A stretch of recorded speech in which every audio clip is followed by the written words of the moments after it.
روز بخیر بینندگان عزیز، سرخط خبرها را از استودیوی مرکزی رادیو آزادی منظوری شما میکنیم. مقامات تاجیک و روس نیت دارند که تاجیکستان را یکجا از حمله های هوایی حفظ کنند. اهالی تاجیکستان سال آینده احتمال به 10 میلیون نفر برسد. دادگاه ارزی زنی را بررسی میکند که برای نشر عکس پرزیدنت از کار رانده بودند. پرزیدنت آمریکا پوتین را هشدار داده است و صاحب بازار کاروان وکیل مجلس دوشنبه شده است. مقامات تاجیک و روس برای حمایت تاجیکستان از حمله‌های هوایی نظام یگانه تأسیس می‌دهند. پارلمان تاجیکستان طرح سازشنامه بین تاجیکستان و روسیه را در این باره روز 8 دکبر امضا کرد. شیرعلی میرزا وزیر دفاع تاجیکستان در نزد وکیلان گفت که با نظرداشت بالاروی تهدید و خطرهای منطقوی و به میان آمدن شکل‌های نوی پیشبرد عملیات جنگی از جمله استفاده برای وسیع هواپیمای بی‌سرنشین از جانب گروه‌های تروریستی اکستریمیستی، عملی‌گردانی این سازشنامه به منفعت تامین امنیتی فضای هوایی کشور ارزیابی می‌گردد. درباره تشکیل نظام یگانه دفاعی ضد هوایی در ماه می امسال ولادیمیر پوتین رئیس جمهوری روسیه به مقامات کشورش دستور داده بود که سازشنامه بنیاد شبکه یگانه مدافعه ضد هوایی را با تاجیکستان آماده کرده به امضا رسانند. ایجاد یک نظام مشترک مدافعه ضد هوایی روسیه و تاجیکستان در گذشته در مطبوعات سوال‌های را به بار آورد. برخی از کارشناسان به ضرورت آن تاکید کردند و برخی هم انتقاد کردند که تاجیکستان حریم هوایی خود را در نظارت مسکو می‌گذارد. تشکیل نظام یگانه دفاعی ضد هوایی میان دوشنبه و مسکو در حالی است که در حال حاضر افغانستان در اختیار گروه تندروی طالبان قرار دارد و نگرانی‌های کشورهای آسیای میانه و روسیه از حضور جنگیان گروه‌های دهشت افکن در مرزهایشان بیشتر شده است. قصر سفید میگوید پرزیدنت ایالات متحده آمریکا جو بایدن بر رهبر روسیه ولادیمیر پوتین هشدار داد که اگر مسکو ضد اوکراین حمله کند با تحریم و دیگر چاره‌های شدید مواجه خواهد شد. روز 7 دکبر بایدن و پوتین توسط خط ویدیویی گفتگو نمودند. این سومین دیدار مستقیم دو رهبر از ماه ینور از زمان سر قدرت آمدن بایدن میباشد. ملاقات به دوره راست آمد که تجمع نیروهای روسیه در مرز اوکراین و تهدید حمله بالای این کشور روابط واشنگتن و مسکو را متشنج کرده است.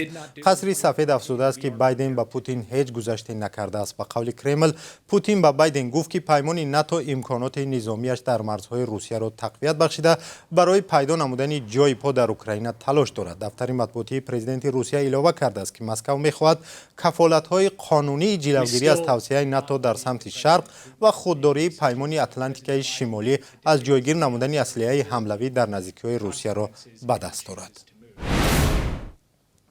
دیروز پرزیدنت قزاقستان قاسم جامرد توقیف بخشیده به 30 سالگی استقلال دولتی قانون عفو محبوسان در این کشور را امضا کرد. بر اساس این قانون نزدیک 1000 زندانی که جنایت‌های سبک و میانه صادر کردند آزاد می‌شوند.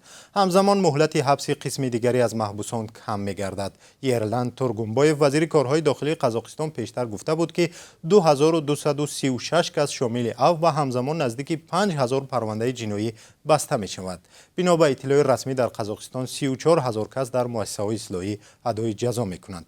پلاتای بالایی پارلمان قزاقستان روز 2 دکبر طرح قانون عفو را قبول و برای امضا به پرزیدنت قزاقستان فرستاده بود. قزاقستان 16 دکبر سال 1991 صاحب استقلال شد.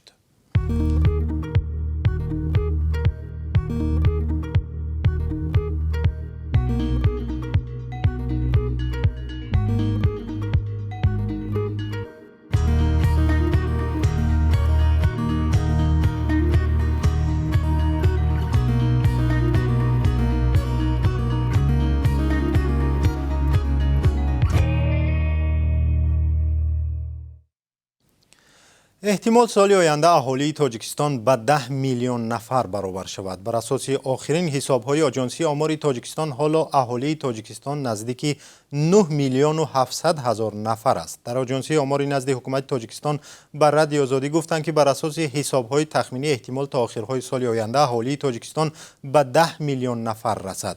در تاجیکستان حالا سرشماری اهالی جریان دارد. بر اساس حساب‌های پیشکی شماره مردان در تاجیکستان از زنها بیشتر شده است.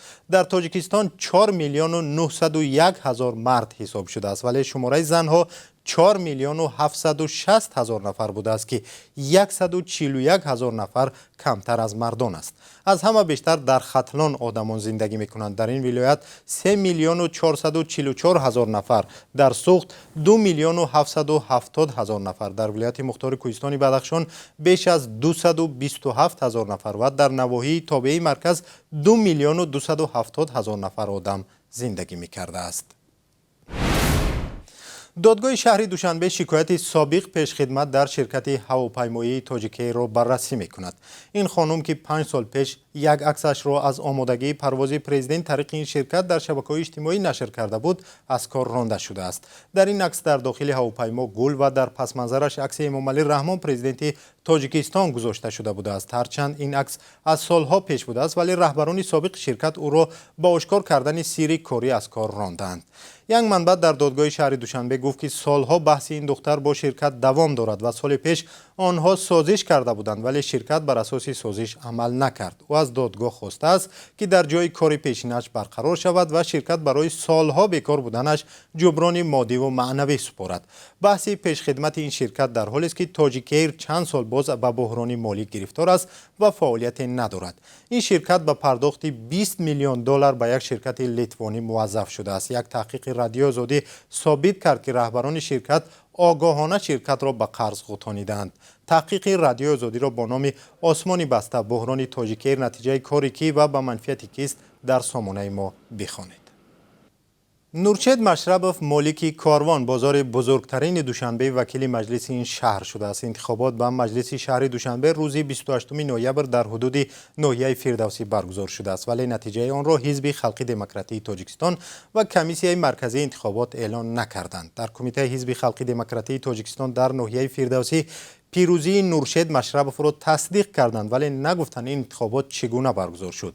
این حزب که از همه گونه نمایش‌ها عکس و نوار نشر می‌کند درباره انتخابات چیزی نشر نکرده است. بسیاری از ساکنان ناحیه فردوسی نیز میگویند شاهد هیچ گونه انتخابات نبودند.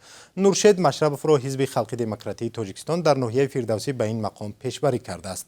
نورچید مشربوف فرزند خال مشرب رئیس پیشین ناحیه رودکی است. او برای صاحب شدن به کرسی خالی شده خورشید میرزا که ماه اپریل امسال معاون اولی رئیس کمیته دولتی سرمایه‌گذاری و اداره اموال دولتی تعیین شد، وارد کارزار انتخاباتی گردید.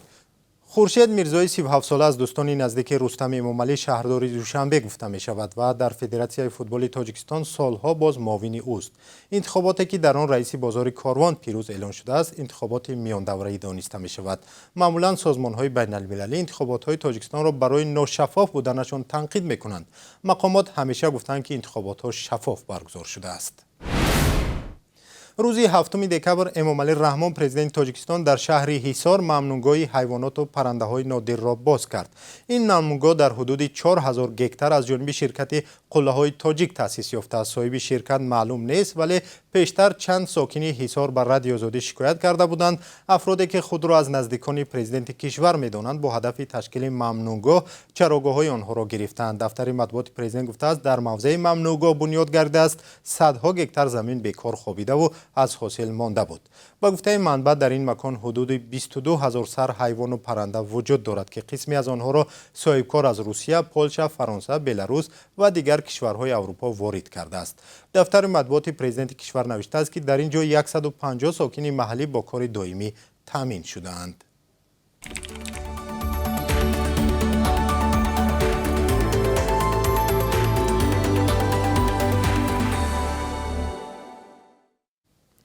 طبیب سیرت‌شناس حکومت ایالات متحده آمریکا میگوید شکل نوی کرونا ویروس که با نام اومیکرون معروف میباشد در مقایسه با نوع‌های دیگر کرونا ویروس معتدل‌تر است، ولی با سرعت از انسان به انسان میگذرد.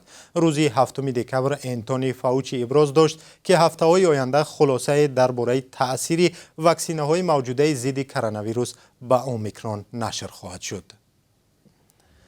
بانک ملی تاجیکستان اعلام کرد که امروز 8 دکبر قرب $1 برابر به 11 سومانی و 29 دیرم، 1 یورو به 12 سومانی و 71 دیرم مقرر شده است.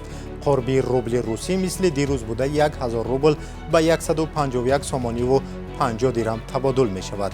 بینندگان عزیز، 10 دقیقه که در اختیار داشتیم به پایان می رسد. خبرهای دیگر را در برنامه اخبار آزادی پیشکش شما خواهیم کرد.